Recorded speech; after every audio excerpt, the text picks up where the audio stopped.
നമസ്കാരം. PSC self studies കോഡിൻ്റെ പുതിയൊരു വീഡിയോയിലേക്ക് എല്ലാവർക്കും സ്വാഗതം. ഇന്ന് ഇന്ത്യൻ ജോഗ്രഫിയുടെ മൂന്നാമത്തെ ദിവസത്തെ ക്ലാസ്സാണ്. ആദ്യ 2 ക്ലാസ്സുകൾ എല്ലാവരും കേട്ട് നോട്ട് എഴുതിയെന്ന് വിശ്വസിക്കുന്നു. ക്ലാസ്സുകൾ ഇഷ്ടപ്പെടുന്നുണ്ടെങ്കിൽ ഉറപ്പായിട്ടും ലൈക്ക് ചെയ്ത് ചാനൽ സബ്സ്ക്രൈബ് ചെയ്യുക. നിങ്ങളുടെ കൂട്ടുകാർക്കും കൂടി ഈ ക്ലാസ്സുകൾ ഷെയർ ചെയ്ത് കൊടുക്കുക. ആദ്യത്തെ ക്ലാസ്സിൽ നമ്മൾ ഇന്ത്യയെ പറ്റിയിട്ടുള്ള അടിസ്ഥാന വിവരങ്ങളും രണ്ടാമത്തെ ക്ലാസ്സിൽ ഇന്ത്യയുടെ അതിർത്തികളുമാണ് പഠിച്ചത്. നമ്മൾ ഇന്ത്യക്ക് അകത്തേക്ക് ചെല്ലുകയാണ്. ഇന്ത്യയിലെ സംസ്ഥാനങ്ങളിൽ ഏറ്റവും വലുതേത്, ചെറുതേത്, അല്ലെങ്കിൽ സ്ത്രീ പുരുഷ അനുപാതം കൂടുതലുള്ളതേത്, കുറവുള്ളതേത്, സാക്ഷരത കൂടുതൽ, ഇതുപോലുള്ള കാര്യങ്ങളൊക്കെയാണ് നമ്മൾ പഠിക്കാനായിട്ട് പോകുന്നത്. അപ്പോൾ ഓക്കെ ആണല്ലോ. അപ്പോൾ എല്ലാവരും ശ്രദ്ധിച്ച് നോട്ട് എഴുതിക്കൊള്ളുക. നമ്മൾ ഓരോ പോർഷനായിട്ട് കംപ്ലീറ്റ് ചെയ്ത് പോവുകയാണ്. ഇനി നമ്മൾ പഠിക്കാനായിട്ട് പോകുന്നത് ഇന്ത്യയിൽ ആകെ എത്ര സംസ്ഥാനങ്ങളുണ്ട്. നിലവിൽ ഇന്ത്യയിൽ 28 സംസ്ഥാനങ്ങളാണ് ഉള്ളത്. ഇടയ്ക്ക് 29 സംസ്ഥാനങ്ങളൊക്കെ ആയിരുന്നു. പിന്നീട് ഇപ്പോൾ 28 സ്റ്റേറ്റുകളാണ് നിലവിൽ എന്തുള്ളത് ഇന്ത്യയിലുള്ളത്. 8 കേന്ദ്ര ഭരണ പ്രദേശങ്ങളും ആകെ 28 സംസ്ഥാനങ്ങളും അതുപോലെ യൂണിയൻ ടെറിട്ടറി കേന്ദ്ര ഭരണ പ്രദേശങ്ങൾ 8 എണ്ണം ഉണ്ടല്ലേ. അപ്പോൾ ഇന്നത്തെ ദിവസത്തിൻ്റെ പ്രത്യേകത എന്താണ്? എല്ലാവർക്കും ഹാപ്പി ഇൻഡിപെൻഡൻസ് ഡേ. ഇന്ന് നമ്മുടെ സ്വാതന്ത്ര്യ ദിനമാണല്ലേ, ഓഗസ്റ്റ് 15. ഇന്ത്യക്ക് സ്വാതന്ത്ര്യം കിട്ടിയ ദിവസമാണ് ഓഗസ്റ്റ് 15 എന്ന് പറയുന്നത്. ഓഗസ്റ്റ് 15 ഇന്ത്യയുടെ സ്വാതന്ത്ര്യ ദിനം. എന്നാണ് റിപ്പബ്ലിക് ഡേ? ജാനുവരി 26 ഇന്ത്യയുടെ റിപ്പബ്ലിക് ദിനം എന്ന് പറയുന്നത് ജാനുവരി 26. എല്ലാവർക്കും അറിയാവുന്ന കാര്യങ്ങളായിരിക്കും. അപ്പോൾ ജസ്റ്റ് ഒന്ന് പറഞ്ഞതാണെന്ന് ഇൻഡിപെൻഡൻസ് ഡേ ആയതുകൊണ്ട്. ഓക്കെ ആണല്ലോ. അപ്പോൾ ഇത് പഠിച്ചു വെച്ചേക്കുക. 28 സ്റ്റേറ്റുകളും 8 കേന്ദ്ര ഭരണ പ്രദേശങ്ങളുമാണ് നമ്മുടെ ഇന്ത്യക്കകത്ത് ഉള്ളത്. ഇനി ഇന്ത്യയിൽ നമ്മൾ പഠിക്കാനായിട്ട് പോകുമ്പോൾ 2011 സെൻസസ് നടന്നത്. അവസാനത്തെ സെൻസസ് നടന്നത് 2011. അപ്പോൾ ഈ 2011 ഫാക്റ്റുകൾ വെച്ചിട്ടായിരിക്കും നമ്മൾ എന്ത് പറയുന്നത്, ആ സെൻസസിലെ ഡീറ്റെയിൽസ് വെച്ചിട്ടാണ് ഏതാണ് ജനസംഖ്യ കൂടുതൽ അല്ലെങ്കിൽ സ്ത്രീ പുരുഷ അനുപാതം കൂടുതൽ, ഈ കാര്യങ്ങളെല്ലാം തന്നെ പഠിക്കുന്നുണ്ട്. അപ്പോൾ അടുത്ത സെൻസസ് ഒക്കെ നടന്ന് ഈ ഡീറ്റെയിൽസ് ഒക്കെ മാറുന്നതിന് മുമ്പ് കാര്യങ്ങൾ പഠിച്ചു വെച്ചേക്കാം. അപ്പോൾ വലിയ സംസ്ഥാനവും ചെറിയ സംസ്ഥാനവും ഒന്നും അങ്ങനെ മാറത്തില്ല. അപ്പോൾ ഇന്ത്യയിലെ ഏറ്റവും വലിയ സംസ്ഥാനം ഏതാണ്? രാജസ്ഥാനാണ്. രാജസ്ഥാനാണ് ഇന്ത്യയിലെ ഏറ്റവും വലിയ സംസ്ഥാനം എന്ന് പറയുന്നത്. ഇന്ത്യയിലെ ഏറ്റവും വലിയ ആളാരാണ്? രാജസ്ഥാനാണ്. ഏറ്റവും ചെറിയ സംസ്ഥാനം ഏതാണ്? ഗോവയാണ്. ഗോവയാണ്. ഈ ക്ലാസ് കണ്ടുകൊണ്ടിരിക്കുന്നവർ കമൻറ്റ് ചെയ്യുക. കേരളത്തിലെ ഏറ്റവും വലിയ ജില്ലയും ചെറിയ ജില്ലയും കമൻറ്റ് ചെയ്യുക. കേരളത്തിലെ ഏറ്റവും വലിയ ജില്ലയും ചെറിയ ജില്ലയും. ഓക്കെ ആണല്ലോ. അപ്പോൾ ഇന്ത്യയിലെ സംസ്ഥാനങ്ങൾ ഏറ്റവും വലുതേതാണ്? രാജസ്ഥാനാണ്. ഏറ്റവും ചെറുത് ഗോവയാണ്. അപ്പോൾ ഇതാണ് ഏറ്റവും ബേസിക് ഫാക്റ്റ് എന്ന് പറയുന്നത്. ഇനി നമുക്ക് നോക്കുകയാണെങ്കിൽ സ്ത്രീ പുരുഷാനുപാതം ഏറ്റവും കൂടുതലുള്ളത് എവിടെയാണ്? കേരളത്തിലാണ്. സ്ത്രീ പുരുഷ അനുപാതം ഏറ്റവും കൂടുതൽ വരുന്നത്. സ്ത്രീ പുരുഷ അനുപാതം ഏറ്റവും കൂടുതലുള്ളത് കേരളത്തിലാണ്. സ്ത്രീ പുരുഷ അനുപാതം ഏറ്റവും കൂടുതലുള്ളത്. കുറവ് എവിടെയാണ്? ഹരിയാനയിലാണ്. ഹരിയാനയിലാണ് ഏറ്റവും കുറവുള്ളത് എന്ന് അറിഞ്ഞിരിക്കുക. ഓക്കെ ആണല്ലോ. അപ്പം ഇതും പഠിച്ചല്ലോ. സ്ത്രീ പുരുഷ അനുപാതം ഉയർന്നത് നമ്മുടെ കൊച്ചു കേരളത്തിലാണ്. സ്ത്രീ പുരുഷ അനുപാതം ഏറ്റവും കുറവുള്ള സംസ്ഥാനം എന്ന് പറയുന്നത് ഹരിയാനയാണ്. പറ്റുമെങ്കിൽ ഈ ഒരു അനുപാതം പഠിച്ചിരിക്കുക. കേരളത്തിൻ്റെ സ്ത്രീ പുരുഷ അനുപാതം പഠിച്ചിരിക്കുക. 1084:1000. 1084. 1000 പുരുഷന്മാർക്ക് 1084 സ്ത്രീകൾ എന്ന രീതിയിലാണ് എന്ത് വരുന്നത്? കേരളത്തിൻ്റെ സ്ത്രീ പുരുഷ അനുപാതം. ഈ ഒരു സ്ത്രീ പുരുഷ അനുപാതമാണ് ഇന്ത്യയിലെ സംസ്ഥാനങ്ങളിൽ ഏറ്റവും കൂടുതൽ എന്ന് പറയുന്നത്. ക്ലിയർ ആണല്ലോ. ഇനി ജനസംഖ്യ ഏറ്റവും കൂടുതലുള്ള എവിടെയാണ്? ജനസംഖ്യ ഏറ്റവും കൂടുതലുള്ള ഇന്ത്യയുടെ സംസ്ഥാനമാണ് ഉത്തർപ്രദേശ്. UPയിലാണ് ജനസംഖ്യ ഏറ്റവും കൂടുതൽ. 2011 സെൻസസ് പ്രകാരം ജനസംഖ്യ ഏറ്റവും കൂടുതലുള്ളത് ഉത്തർപ്രദേശ്. UPയിലാണ് ജനസംഖ്യ ഏറ്റവും കൂടുതൽ വരുന്നത്. ഏറ്റവും കുറവ് എവിടെയാണ്? സിക്കിമിലാണ് ജനസംഖ്യ ഏറ്റവും കുറവുള്ളത്. പഠിച്ചല്ലോ. ഇതൊന്നും മാറിപ്പോവാതെ നിങ്ങൾ പഠിക്കുക. ഉത്തർപ്രദേശിൽ ഏറ്റവും കൂടുതൽ ജനസംഖ്യയുണ്ട്. ഏറ്റവും കുറവ് ജനസംഖ്യയുള്ള ഇന്ത്യൻ സംസ്ഥാനം ചോദിക്കുകയാണെങ്കിൽ അതേതാണ്? സിക്കിമാണ് എന്ന് അറിഞ്ഞിരിക്കുക. ഇനി ഏറ്റവും കൂടുതൽ സാക്ഷരതയുള്ളതും നമ്മുടെ കൊച്ചു കേരളത്തിൽ തന്നെയാണ്. നമ്മുടെ കേരളം അല്ലേ, അടിപൊളിയാണല്ലേ. ഏറ്റവും കൂടുതൽ സാക്ഷരതയുള്ളത്, ഏറ്റവും കൂടുതൽ സാക്ഷരതാ നിരക്കിൽ ഒന്നാമത് നിൽക്കുന്നത് എവിടെയാണ്? കേരളമാണ് സാക്ഷരതയിൽ ഒന്നാമത് നിൽക്കുന്നത്. മറ്റു ഒരു കാര്യം നമ്മൾ പഠിച്ച എന്തായിരുന്നു? സ്ത്രീ പുരുഷ അനുപാതമാണ്. അതുപോലെ സാക്ഷരതയിൽ മുന്നിൽ നിൽക്കുന്നത് കേരളമാണെങ്കിൽ പിന്നിൽ നിൽക്കുന്ന അല്ലെങ്കിൽ ഏറ്റവും കുറവ് സാക്ഷരതയുള്ളത് ബീഹാറിലാണ്. ബീഹാറിലാണ് ഏറ്റവും കുറവ് സാക്ഷരത ഉള്ളത് എന്ന് അറിഞ്ഞിരിക്കുക. ഇനി ഏറ്റവും കൂടുതൽ വനം ഉള്ളത് ഏതാണ്? ഏറ്റവും കൂടുതൽ വനം ഏറ്റവും കൂടുതലുള്ള ഇന്ത്യൻ സംസ്ഥാനമാണ് മധ്യപ്രദേശ്. മധ്യപ്രദേശിലാണ് ഏറ്റവും കൂടുതൽ വനമുള്ളത്. മധ്യപ്രദേശിൽ വനം ഏറ്റവും കൂടുതൽ. അങ്ങനെയാണെങ്കിൽ ഏറ്റവും കുറവ് വനമുള്ളത് എവിടെയാണെന്നറിയാമോ? ഹരിയാനയിലാണ് ഏറ്റവും കുറവ് വനമുള്ളത്. അപ്പോൾ വനം ഇങ്ങനെ ചോദിക്കും. വനവിസ്തൃതി കൂടുതൽ എവിടെയാണെന്ന് ചോദിച്ചാൽ മധ്യപ്രദേശാണ്. കുറവ് എവിടെയാണെന്ന് ചോദിച്ചാൽ ഹരിയാനയിലാണ്. ഇനി ചോദിക്കും ശതമാനാടിസ്ഥാനത്തിൽ വനം ശതമാനാടിസ്ഥാനത്തിൽ എവിടെയാണ് കൂടുതൽ എന്ന് ചോദിക്കും. അങ്ങനെ ചോദിക്കുകയാണെങ്കിൽ അത് മധ്യപ്രദേശ് അല്ല, മിസോറാമാണ്. മിസോറാമിലാണ് ശതമാനാടിസ്ഥാനത്തിൽ വനം ഏറ്റവും കൂടുതലുള്ളത്. എന്നാൽ കുറവുള്ളത് ഹരിയാനയിൽ തന്നെയാണ്. കുറവ് വരുന്നത് എവിടെ തന്നെയാണ്? ഹരിയാനയിൽ തന്നെയാണ്. ശതമാനാടിസ്ഥാനത്തിലായാലും അല്ലാതെ ചോദിക്കുകയാണെങ്കിലും വനവിസ്തൃതി കുറവ് വരുന്നത് എന്ന് അറിഞ്ഞിരിക്കുക. അപ്പോൾ ഇത്രയും കാര്യങ്ങൾ ക്ലിയർ ആണല്ലോ. ഏറ്റവും പ്രധാനപ്പെട്ട കാര്യങ്ങളാണ് പറയുന്നത്. ഇനി നമുക്ക് കേന്ദ്രഭരണ പ്രദേശങ്ങളിലേക്ക് പോവുകയാണെങ്കിൽ ഏറ്റവും വലിയ 8 കേന്ദ്രഭരണ പ്രദേശങ്ങളുണ്ടെന്ന് പറഞ്ഞാലോ, അതിൽ ഏറ്റവും വലിയ കേന്ദ്രഭരണ പ്രദേശം ഏതാണ്? ലഡാക്കാണ് ഏറ്റവും വലിയ കേന്ദ്രഭരണ പ്രദേശം എന്ന് പറയുന്നത്. ലഡാക്കാണ്. ഏറ്റവും ചെറുത് ഏതാണ്? ലക്ഷദ്വീപാണ് ഏറ്റവും ചെറിയ കേന്ദ്രഭരണ പ്രദേശം എന്ന് പറയുന്നത്. വലുതും ചെറുതും കിട്ടിയല്ലോ.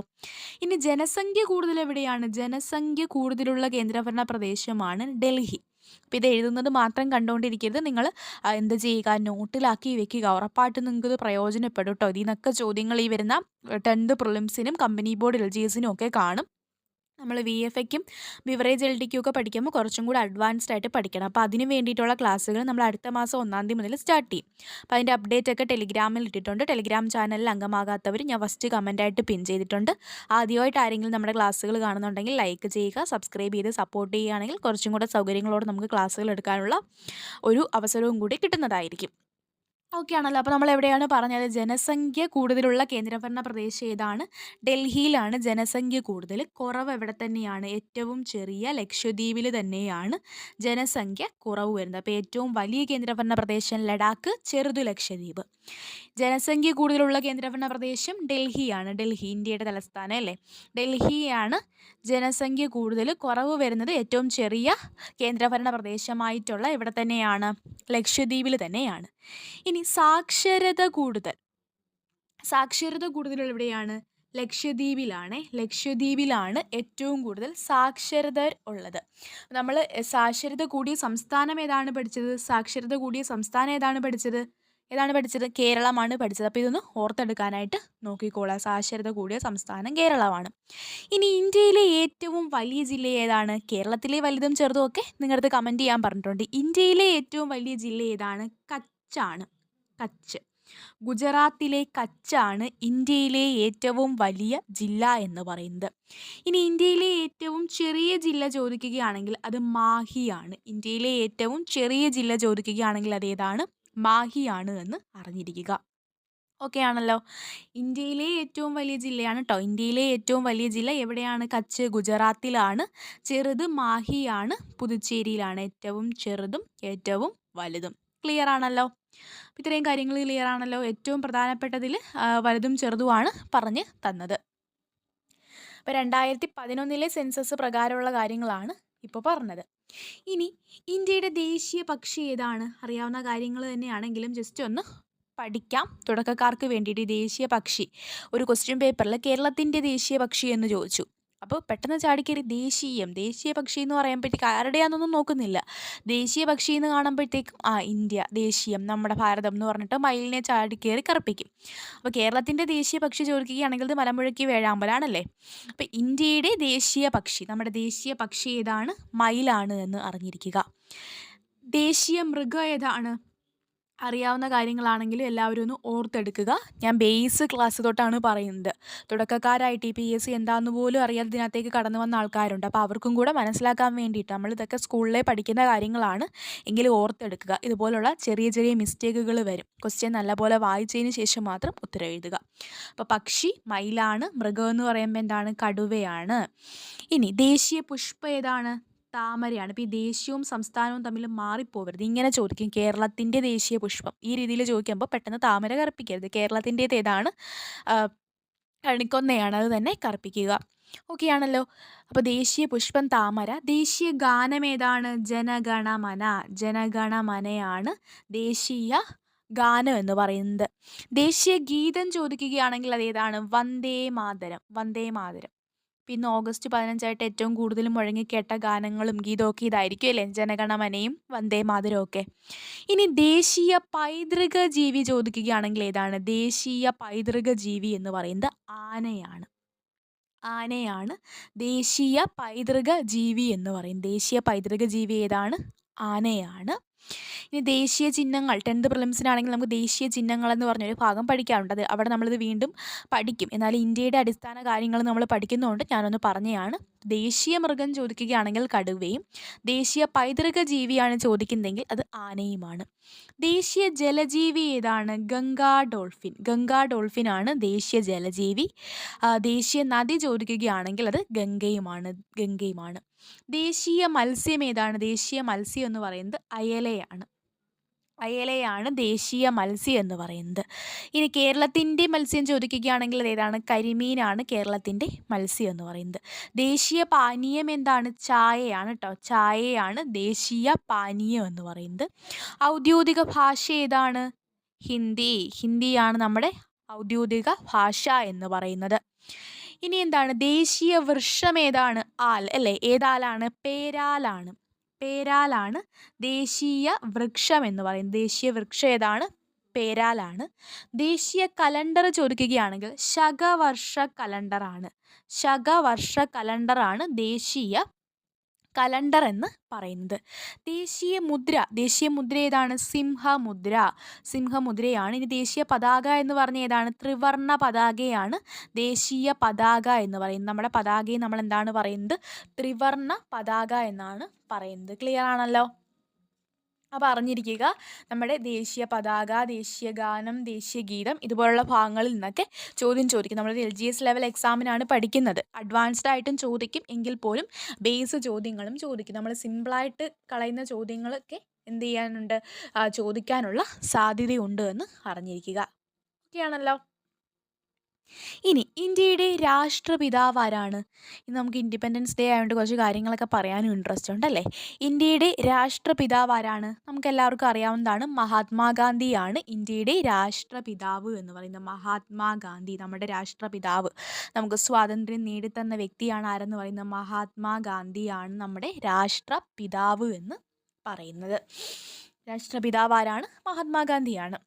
ഇനി ഇന്ത്യൻ നവോത്ഥാനത്തിൻ്റെ പിതാവ് ആരാണ്? ഇന്ത്യൻ നവോത്ഥാനത്തിൻ്റെ പിതാവാണ് രാജാറാം മോഹൻ റോയ്. രാജാറാം മോഹൻ റോയ് ആണ് ഇന്ത്യൻ നവോത്ഥാനത്തിൻ്റെ പിതാവ് എന്ന് അറിയപ്പെടുന്നത്. ഇന്ത്യൻ നവോത്ഥാനത്തിൻ്റെ പിതാവ് എന്ന് അറിയപ്പെടുന്നത്. ഇനി അടുത്തത് ഇന്ത്യൻ ആസൂത്രണത്തിൻ്റെ പിതാവ് അല്ലെങ്കിൽ ഇന്ത്യൻ എൻജിനീയറിങ്ങിൻ്റെ പിതാവ് എന്നൊക്കെ പറയുന്നത് വിശ്വേശ്വരയ്യയാണ്.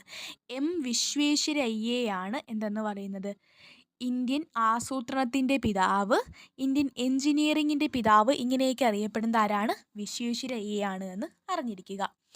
ഇന്ത്യൻ ധവള വിപ്ലവത്തിൻ്റെ പിതാവ് ആരാണ്? വർഗീസ് കുര്യനാണ് ഇന്ത്യൻ ധവള വിപ്ലവത്തിൻ്റെ പിതാവ് എന്ന് പറയുന്നത്. ജസ്റ്റ് നമ്മൾ ഇന്ത്യയുടെ അടിസ്ഥാന കാര്യങ്ങൾ പറഞ്ഞപ്പോൾ പറഞ്ഞതാണ്.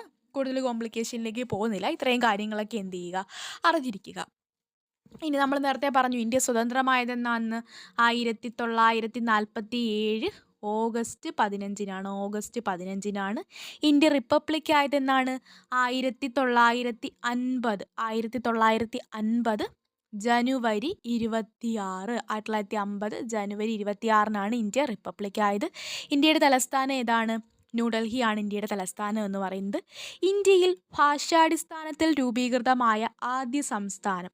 ഇന്ത്യയിൽ ഭാഷാടിസ്ഥാനത്തിൽ രൂപീകൃതമായ ആദ്യത്തെ സംസ്ഥാനം ആന്ധ്രയാണ് കേട്ടോ. ആന്ധ്രയാണ് ഭാഷാടിസ്ഥാനത്തിൽ രൂപീകൃതമായ ആദ്യ സംസ്ഥാനം എന്ന് പറയുന്നത്. ഇന്ത്യയുടെ വടക്കേ അറ്റത്തെ സംസ്ഥാനം പ്രധാനപ്പെട്ട കാര്യമാണ്. ഇന്ത്യയുടെ വടക്കേ അറ്റത്തെ, നമ്മൾ വടക്കേ അതിരും വടക്കേ അറ്റമൊക്കെ പഠിച്ചു.